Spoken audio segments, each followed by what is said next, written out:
Now, Singapore and China are embroiled in a Belt and Road spat. It involves the city-states representation at last weekend's forum.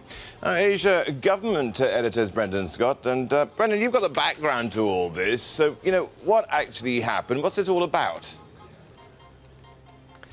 Well, people familiar with the matter have been telling us that the reason Beijing did not request a Singapore leader to come is because the Singapore Prime Minister Lee Hsien Loong had requested or his office had requested a personal invite, and Beijing viewed that as being a sign of less enthusiasm with the One Belt, One Road initiative that is the signature plan for Xi Jinping.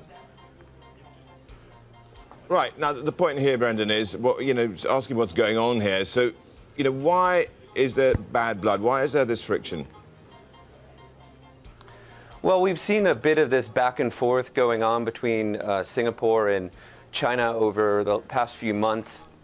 It really, Singapore is in the same situation as many Southeast Asian nations, trying to balance the influence of China, the big economy in the region, with the U.S. and other powers that have a stake in Southeast Asia. Singapore has been at the forefront of the effort to maintain unity within ASEAN, particularly as it pertains to China's claims to the South China Sea. So that, of course, hasn't endeared it to China over the years. At the same time, Singapore has been a very close partner with China. It remains its second largest investor for foreign investment. And it finds itself sort of in a push of back and forth between the two sides. Brendan, what's the situation, going forward? Have they been able to move beyond this, or are there any signs of improvement?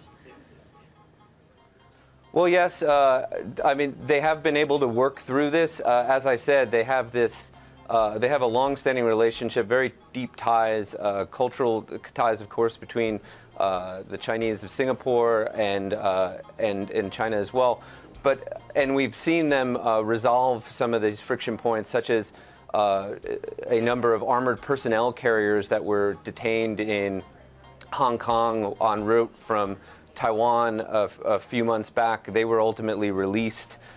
We also just this week saw a visit by a member of China's powerful Politburo sign that ties continue, although they may not be operating at the level of camaraderie that they have in the past.